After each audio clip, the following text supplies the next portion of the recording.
En el caso de la apologética, ya en el contexto cristiano, lo que nosotros tenemos es presentar defensa de la verdad, pero la verdad con mayúscula. Y esa verdad que es una persona encarnada, Dios hecho hombre, porque Jesucristo dijo, yo soy la verdad. Juan 14:6. Y no es una defensa ontológica de Dios, o sea, me refiero a que no es que Dios sea como una especie de niño necesitado que alguien lo tiene que defender para que no le peguen a él. No, no, no. El objeto de la apologética no es en sí defender a Dios, que ontológicamente Él es trascendente a nosotros e independientemente de si creemos o no creemos o le argumentamos a favor o en contra, Él es plenamente pleno. La apologética lo que defiende es la creencia en Dios, el depósito de fe que se nos ha confiado, conforme a 1 Timoteo 3:15, donde el apóstol dice a los cristianos en general, estén siempre preparados para dar razón de la esperanza que hay en ustedes a todo aquel que se las pida, pero háganlo con humildad y con mansedumbre. Entonces, lo que nosotros encontramos aquí es una obligación de todo cristiano de saber dar respuesta frente a quienes nos cuestionen. Porque pedirnos razón de nuestras creencias es precisamente cuestionar. Cuando alguno pregunta, ¿y tú por qué crees que Dios existe? ¿Y por qué crees en Jesucristo? ¿Cómo es esto de que Jesucristo existió? ¿O que Jesucristo resucitó? ¿O que Jesucristo es Dios?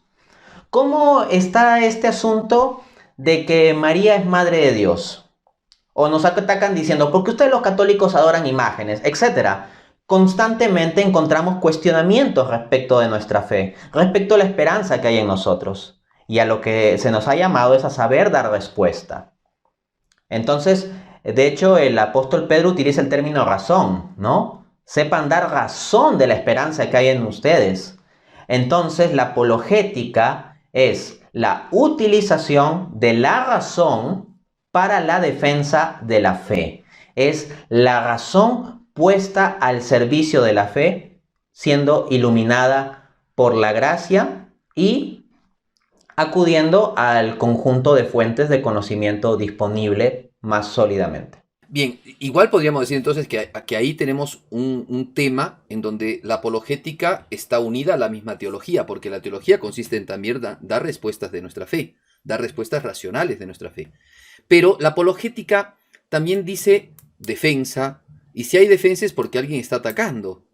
Entonces, a ver, ¿cómo es este tema del ataque? ¿Qué significa esto y por qué surge la iglesia? ¿Por qué surgen hijos de la iglesia a defender? ¿Qué cosa se ataca? ¿Por qué se ataca? ¿Cómo es este asunto? A ver, cuéntanos eso. Bien, el mundo no quiere escuchar el mensaje. Jesucristo, hablando a los apóstoles en Juan capítulo 16 y Juan capítulo 17, pone énfasis en que Él los envía al mundo, pero que el mundo los va a despreciar y los va a perseguir y va a buscar darles la contra. Lo mismo refiere en Mateo capítulo 10. Jesucristo habla de la extensión del mensaje cristiano también en términos de lucha y de enfrentamiento. Jesucristo toma analogías militares, por ejemplo. En un momento dice que un rey se pone a calcular la cantidad de hombres con las que cuenta y el poder de su ejército comparándolo contra otro que viene a atacarlo. Entonces, ese rey es Jesucristo mismo y ese ejército es la iglesia militante. Y se habla de un ataque. Entonces, ya el propio Jesús, al enviarnos a todos los cristianos a la predicación del Evangelio, pues está indicando que va a haber oposición, que va a haber ataque. Y esto viene de múltiples fuentes, pero en suma es que las pasiones del hombre, afectadas por la concupiscencia, por esa tendencia al desorden, no son dóciles pues para el mensaje cristiano. Entonces, si uno viene a hablar, por ejemplo, de castidad, entonces salen todo un conjunto de ideologías para contradecir esa idea, porque, o sea, por su concupiscencia, por su desorden, a nadie le gusta ese asunto. O si el cristianismo viene a predicar la humildad, pues entonces le está dando la contra a la soberbia. Y para el hombre es mucho más cómodo ser soberbio. Al mismo tiempo, si se nos habla de la caridad y de entregarnos, pues van a salir filosofías egoístas a predicar el egoísmo en contra. Pero si nosotros tenemos la razón en que Dios existe, en que se ha encarnado en la persona de Jesucristo y que Jesucristo ha fundado la Iglesia Católica, entonces al tener la razón ellos no tienen con qué atacarnos. Pero el punto es que entonces lo que ellos tienen que buscar es atacar esas premisas. Entonces se va a comenzar atacando que Dios existe. Luego se cuestionará que, pues, Jesucristo sea Dios encarnado, y a su vez se cuestionará a la Iglesia Católica como Iglesia de Jesucristo.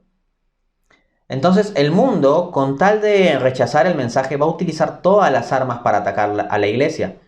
Y una de las armas con las que cuenta el hombre es su razón, porque la puede utilizar también para mal, la puede utilizar también para atacar la fe. Entonces, la apologética en cierto modo es fuego contra fuego, porque los adversarios de la fe pretenden usar la razón para atacar a la fe. Y los apologetas lo que procuramos hacer es utilizar la razón para dar respuesta a esos ataques a la fe. ¿Y por qué es necesario utilizar la razón? Porque acá lo que buscamos es que la respuesta llegue a todos. ¿Y qué es lo que tienen en común todos los hombres? ¿Todos los hombres tienen fe? No, no todos los hombres tienen fe. Precisamente los que atacan la fe no tienen fe.